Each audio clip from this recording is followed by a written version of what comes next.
Live from the campus of Penn State University, this is PSN News.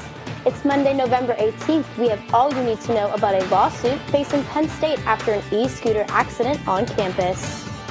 We also have more on a Penn State professor facing stalking and harassment accusations, along with weather, sports, entertainment, and an interview. Stay tuned.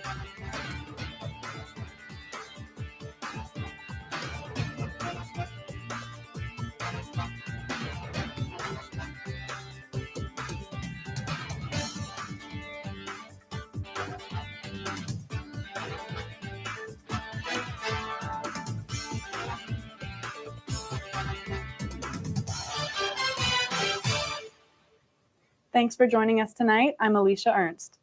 And I'm Hannah George. A Center County man was sentenced to 2 years in federal prison for assaulting officers during the January 6, 2021 Capitol riot. 65-year-old Terry Allen was found guilty of throwing a metal pole at officers and entering restricted areas with a weapon.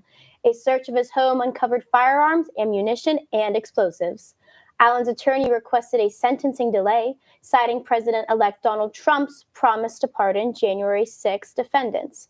But prosecutors argued against it. Allen is now the third Center County resident convicted in connection with the riot. Penn State and football player DeAndre Cook face a lawsuit after an e-scooter incident left a 6-year-old boy seriously injured on campus. The boy, struck in a crosswalk in February, suffered pelvic fractures, a head injury, and a broken foot. DeAndre has paid $238 in fines. The lawsuit claims the university violated police by allowing student athletes to use e-scooters, calling it special favoritism. The family is seeking over $100,000 for 2 counts of negligence. This incident highlights questions about campus safety and e-scooter policies. A York businessman has resigned from the Penn State York Advisory Board after a video surfaced showing him using a racial slur and calling himself a racist. Jonathan Spano stepped down last Monday after the video was posted online and his name was removed from the advisory board. Penn State says stay in place in the community, the NAACP, and address issues of racism in the community. A Penn State engineering professor is facing charges of stalking and harassment after allegedly targeting a woman and her family for 14 years. Matthew Parkinson is accused of following the victim to work, sending unwanted emails, and engaging in behavior the victim described as creepy and psychological abuse. Parkinson also contacted the victim's children. In 2023, the victim left her job in an effort to escape Parkinson. The university is aware of these claims, and Parkinson remains on administrative leave. What can students expect outside this week? We have student meteorologist Daniel Weaver live in the studio with more details. Daniel? Thanks, Alicia. Surprised you didn't ask me about the snow that's possibly coming later this week, because I've been getting questions about that all day. How much snow is it going to be? When will it snow? Will it cancel class? Well, I'll tell you right now, don't get your hopes up. If anything, it's not really going to be much, but I'll get to that towards the end. So start things off, nice view outside of Beaver Stadium this evening. Sitting at a temperature in the upper 40s. Actually, we're sitting at a temperature of 48 degrees this evening. You also had 46 though. It's because it's a little breezy out there with the west wind of around 6 miles an hour. So helping to make something called a wind chill that helps it make it feel cooler than it actually is. So I talked about temperatures being mild and the snow, but we also might have some rain coming this way. Actually, we will have some rain coming this way towards the middle of the week, which is desperately needed. But before that, temperatures are pretty mild. 61 degrees was the high today in State College, 57 in Erie, and also 61 in Pittsburgh. So Pittsburgh State College, about the same temperature for their high today, and it's about 10 to 12 degrees above average. Now, temperatures right now are about 13 degrees below that, sitting at a temperature 48 in State College, 45 in Erie, 58 in Pittsburgh, and also sitting at a temperature of 58 degrees in the city of Buttering Up. If we zoom out across the rest of the lower 48, you can see where those two air masses are clashing. Got your warm air down towards the southeast, and then your cold air up towards the northwest, and right up in here across the Great Plains is that boundary where those two air masses are clashing.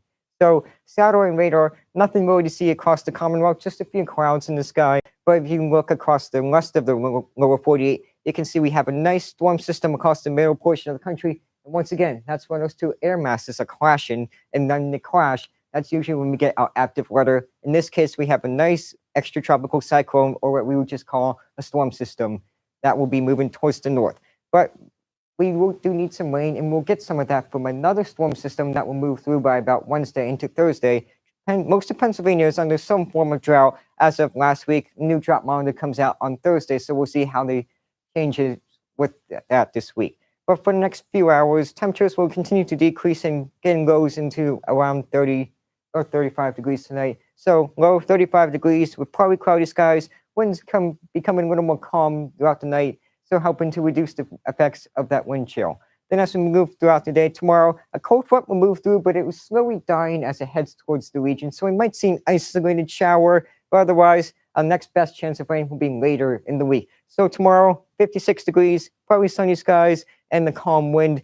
No wind chills are really the story for this week. Now, here's the big story. As we go throughout Wednesday and Thursday, we'll see a nice round of rain, which we desperately need, which because of that drought monitor I showed you earlier. But if we move forward in time, we can see that, look at that white towards the west, that makes its way towards Pennsylvania and mostly towards the west. There's a little bit of uncertainty in the models about how much snow we'll get, but it looks like we might see at least there's a chance for some wintry precipitation. Whether that reaches the ground and sticks to the surface yet remains to be seen. That all depends on how warm the temperature will be on Thursday. But I'll just tell you right now, there is a chance. And then after Thursday on the 7-day forecast, well, we got some rain for Friday and early Saturday, but clouds throughout the rest of the week and into the weekend. And then as you're heading home for Thanksgiving break, well, it'll still be a bit cloudy, but hopefully those snow showers or possible rain won't impact your travel plans. So, Alicia, I don't know if you're excited for the snow, but I sure do miss summer and can't wait till it comes back.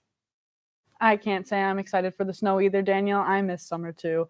Thank you. And now stick around because after the break, Jamie DeBolonia will have the latest in the world of sports. Stay tuned. Hey, everybody. Thank you for tuning into this edition of Penn State Sports Night.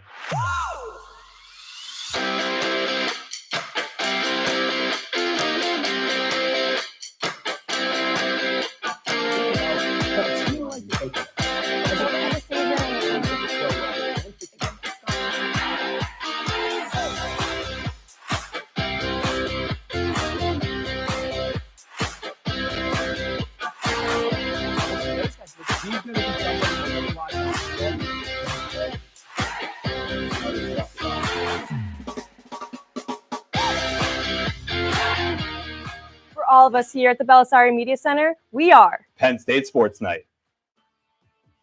Live from the campus of Penn State University, this is PSN News. Penn State Network News is a student-produced, bi-weekly live news show featuring all student talent. From local and national news to sports, entertainment, weather, and live interviews, we have it all. We also feature student-made packages from across campus. Airing every Monday and Wednesday at 7 p.m. We are PSN News. Be sure to check us out on Twitter and Facebook at PSN News, on Instagram at Penn State Network News, and to subscribe to our YouTube channel at youtube.com/PSN News. Have a good night and stay safe, Penn State. Welcome back to PSN News. I'm Jamie DeBolonia with your sports update. Penn State men's basketball has landed the highest ranked recruiting class in program history. Ranked 19th nationally, head coach Mike Rhodes welcomed 3 standout prospects during the early signing period: Mason Blackwood, Justin Hauser, and Caden Mingo. Blackwood, a versatile forward from New York, is praised for his defense and scoring ability. Hauser, a 7-footer from Pennsylvania, brings elite shot blocking and shooting range. And Mingo, the highest ranked recruit in Penn State history, is a dynamic guard from Long Island, known for his all-around game and leadership. This class promises to elevate the Nittany Lions as they gear up for future success on the court. Penn State football, ranked number 4 in the nation, dominated Purdue in a 49-10 blowout Saturday night. The Nittany Lions, now 9-1, showcased a powerful offense with 539 total yards and a relentless defense featuring 9 tackles for loss. Tight end Tyler Warren led the charge, racking up 127 receiving yards, a touchdown, and an impressive 48-yard rushing score. Quarterbacks Drew Aller and Bo Pribula combined for 4 touchdown passes, while defense held Purdue to just 85 rushing yards. With this commanding outstanding win, Penn State continues to march through the Big Ten, solidifying their spot among college football's elite. Moving on to the NFL, Justin Jefferson continues to rewrite NFL history. The Minnesota Vikings star wide receiver set the record for most receiving yards in a player's first 5 seasons during Sunday's game against the Titans in Nashville. Jefferson broke the previous mark of 6,784 yards held by Torrey Holt with a 25-yard catch in the third quarter. He finished the drive with a 10-yard reception, helping set up a Vikings touchdown. Jefferson surpassed Vikings legend Randy Moss earlier in the game and now solidifies his place as one of the NFL's all-time greats, all just within 5 seasons. That is all for your sports update. After the break, Lily Pergola has the latest in the world of entertainment. Stay tuned.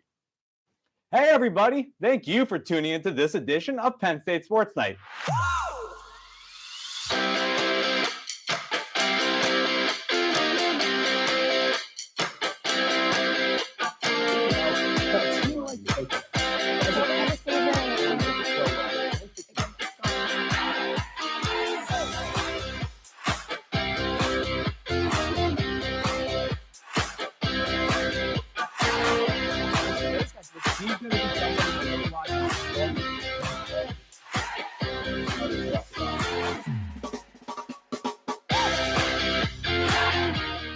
For all of us here at the Belisari Media Center, we are Penn State Sports Night. Live from the campus of Penn State University, this is PSN News. Penn State Network News is a student-produced, bi-weekly live news show featuring all student talent. From local and national news to sports, entertainment, weather, and live interviews, we have it all. We also feature student-made packages from across campus. Airing every Monday and Wednesday at 7 p.m. We are PSN News. Be sure to check us out on Twitter and Facebook at PSN News, on Instagram at Penn State Network News, and to subscribe to our YouTube channel at youtube.com/PSN News. Have a good night and stay safe, Penn State. Welcome back to PSN News. I'm Lily Pergola with your entertainment update. Penn State's blog, Onward State, turned 16 yesterday. In 2008, 3 freshmen created the blog that soon became Penn State's most followed student-run news service. Onward State has published more than 41,000 posts and gained more than 340,000 followers across Instagram, Twitter, and Facebook. According to Onward State, they aim to generate honest conversations, enriching the Penn State community and experience for students. Happy 16th birthday, Onward State. 'Tis the season, Penn State. Holidays festivities are underway. The Performing Arts School of Central Pennsylvania's Nittany Ballet is coming to Eisenhower Auditorium. Their rendition of the Nutcracker will bring a magical re-envisioned twist to the classic holiday story. Penn State students Alex Iozio and Zach Duran will star as the Mouse King and the Nutcracker. The ballet company will perform on Saturday, December 14th at 7 p.m. and December 15th at 2 p.m. Tickets can be purchased through the Center for Performing Arts website. Speaking of fun performances, Lucas Collin has more on a recent show downtown. Lucas? Thanks, Lily. Past Thursday, I had the opportunity to attend a drag show downtown hosted by Opulence, Penn State's premier drag ambassador club. Let's check it out. I'm Lucas Conlon here at 3 Dots Downtown for a lively evening hosted by Opulence, Penn State's drag ambassador club. Let's dive into the excitement.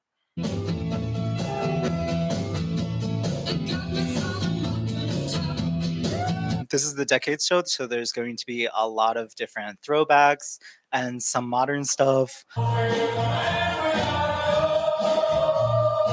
Before coming to Penn State, I was searching clubs on Org Central, and I was looking to see if there was anything drag related. I found Opulence, and after that, I immediately knew I wanted to go there. So I came to the first show, and then the performers were like, come to our meetings, and that's how I got involved.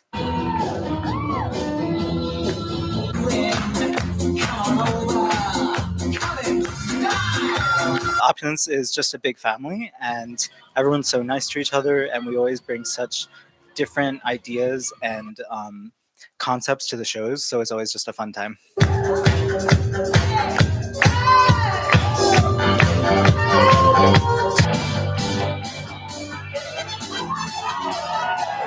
My favorite part is being able to feel the fantasy and sharing my art with the people who come to the shows, and bringing a new lens to the drag scene here.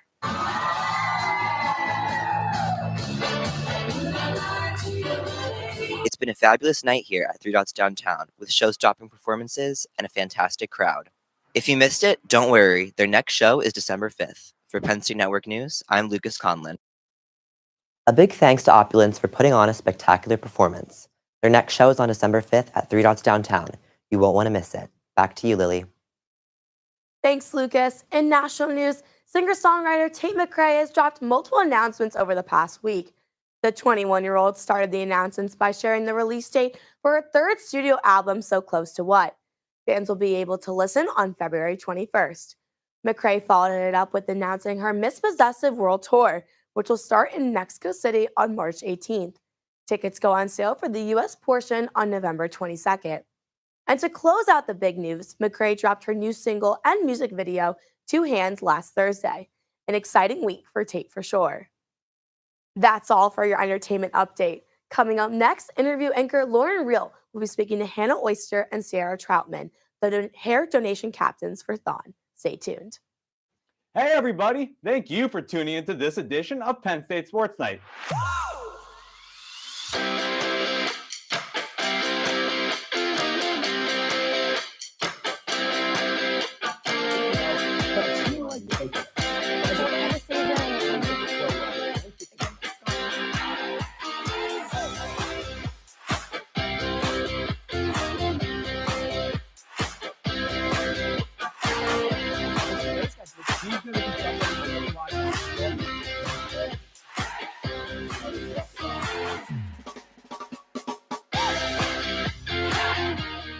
For all of us here at the Belisari Media Center, we are Penn State Sports Night. Live from the campus of Penn State University, this is PSN News. Penn State Network News is a student-produced, bi-weekly live news show featuring all student talent. From local and national news to sports, entertainment, weather, and live interviews, we have it all. We also feature student-made packages from across campus. Airing every Monday and Wednesday at 7 p.m. We are PSN News. Be sure to check us out on Twitter and Facebook at PSN News, on Instagram at Penn State Network News, and to subscribe to our YouTube channel at youtube.com/PSN News. Have a good night and stay safe, Penn State. Hey everyone, we are Red Carpet News, your main source of entertainment news at Penn State University. Man, this festival is going to be popping. I'm Alex Porzillo, here with Aiden Harold. He's going to 23rd with Daddy Elon Warbucks to actual space away from Kim. So insane, especially during Kendrick's part when they came out. reporting on anything from music, movies, TV shows, fashion, to celebrity gossip. You don't want to miss out on any of the hot topics we discuss. Find our segments on YouTube under the name Red Carpet News for your daily dose of entertainment. We are Red Carpet News.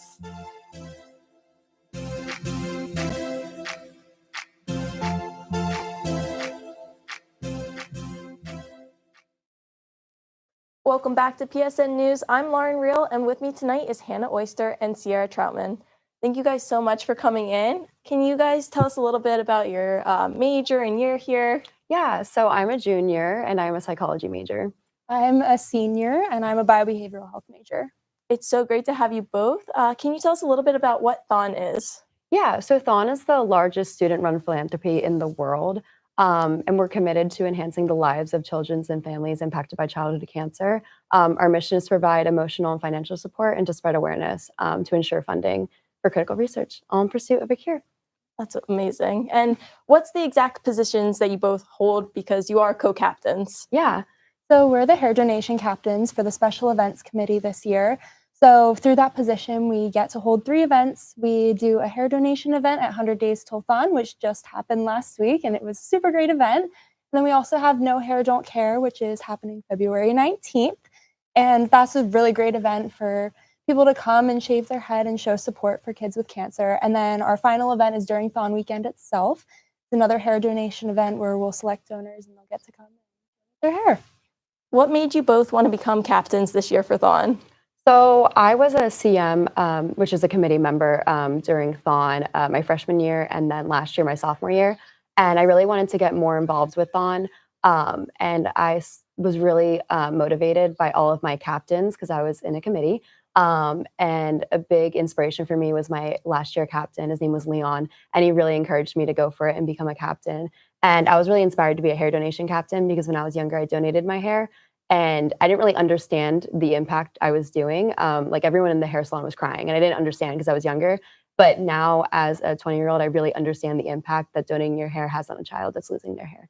Yeah. Coming to Penn State, I knew that I wanted to be a captain. I knew I wanted to be as involved in Thon as possible. And so my freshman year, I joined a committee for the operations team. And then sophomore year, I joined a dance relations committee.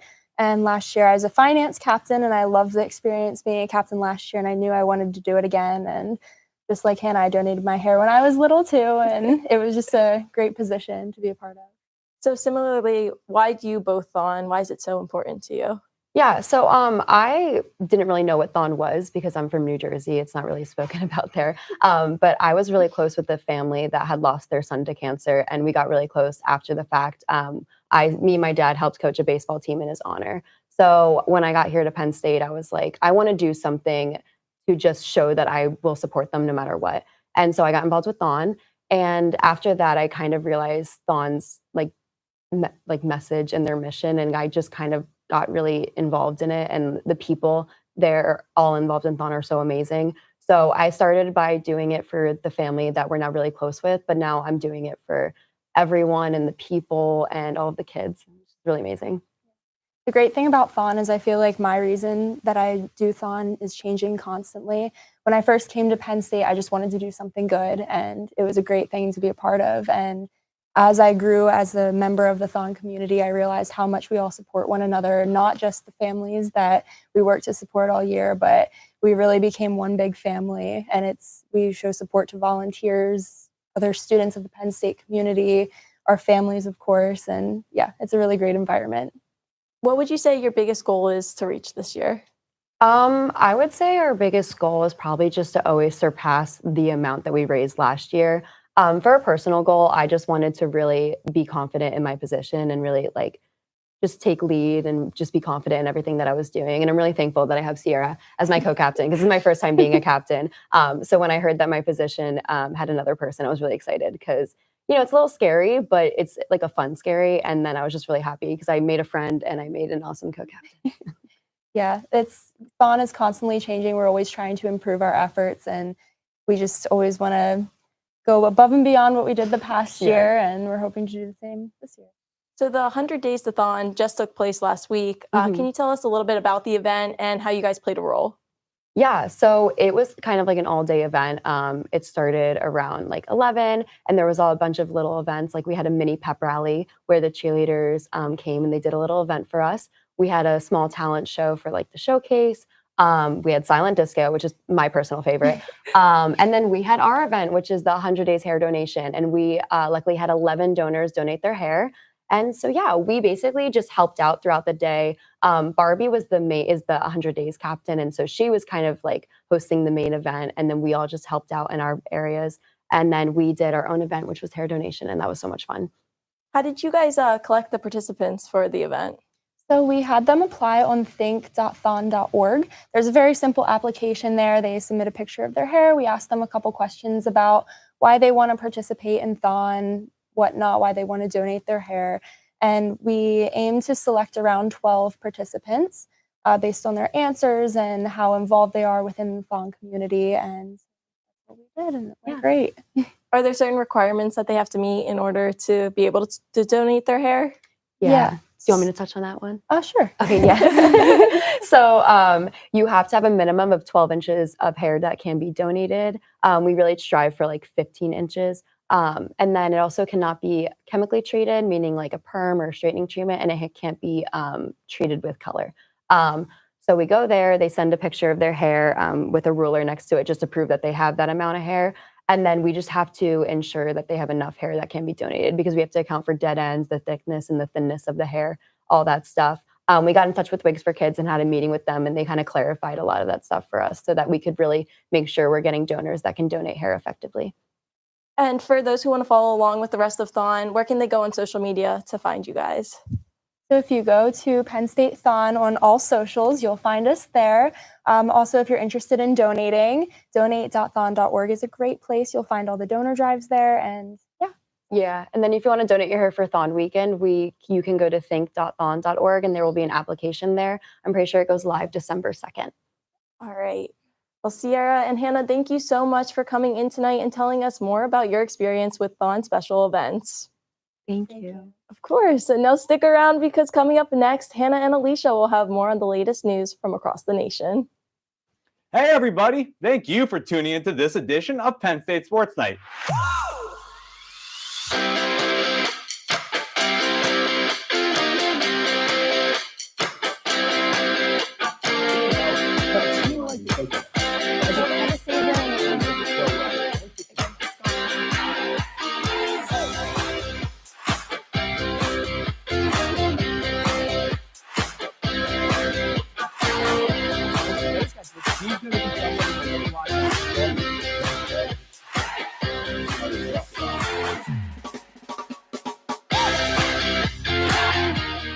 For all of us here at the Belisari Media Center, we are Penn State Sports Night. Live from the campus of Penn State University, this is PSN News. Penn State Network News is a student-produced, bi-weekly live news show featuring all student talent. From local and national news to sports, entertainment, weather, and live interviews, we have it all. We also feature student-made packages from across campus. Airing every Monday and Wednesday at 7 p.m. We are PSN News. Be sure to check us out on Twitter and Facebook at PSN News, on Instagram at Penn State Network News, and to subscribe to our YouTube channel at youtube.com/PSN News. Have a good night and stay safe, Penn State. Testimonies continue in the trial for the man accused of kidnapping and murdering 22-year-old nursing student Laken Riley. Prosecutors claim Jose Ibarra attacked Riley in February while she was out for a run on the University of Georgia campus, striking her with a rock after she refused his sexual advances. DNA and fingerprints link him to the crime, but defense attorneys argue the evidence is circumstantial and does not prove his guilt. Riley's family, who has been in court throughout the proceedings, continue to seek justice for the young woman whose murder added fuel to the debate over immigration. The Texas Supreme Court has ruled that a legislative subpoena cannot be used to halt an execution. The decision clears the way for Robert Roberson, sentenced to the death of his 2-year-old daughter in 2003, who he killed, to face execution. Roberson's case gained attention as the first U.S. execution linked to a conviction involving shaken baby syndrome, a diagnosis criticized by some medical experts. A bipartisan group of Texas lawmakers had issued a subpoena to delay the execution, claiming Roberson's conviction relied on flawed evidence. The court ruled that lawmakers lacked the authority to interrupt legal processes with the subpoena. While Roberson can still be called to testify, his execution can move forward once a new date is set. A whistleblower is sounding the alarm about the destruction of Native American sites in North Carolina's National Forest. Scott Ashcraft, a Forest Service archaeologist, claims forest managers have ignored historic preservation laws and failed to consult with tribes before moving forward with logging, trail projects, and prescribed burns. Ashcraft says he faced retaliation for raising concerns about outdated models that could be destroying cultural and archaeological sites. His letter, sent this week to top officials, describes a pattern of damage, including the destruction of ancient artifacts. Ashcraft is calling for a full review and greater protection of these irreplaceable cultural resources. Malcolm X's daughters have filed a $100 million lawsuit against the CIA, FBI, NYPD, and others, claiming these agencies played roles in the human rights activist's 1965 assassination.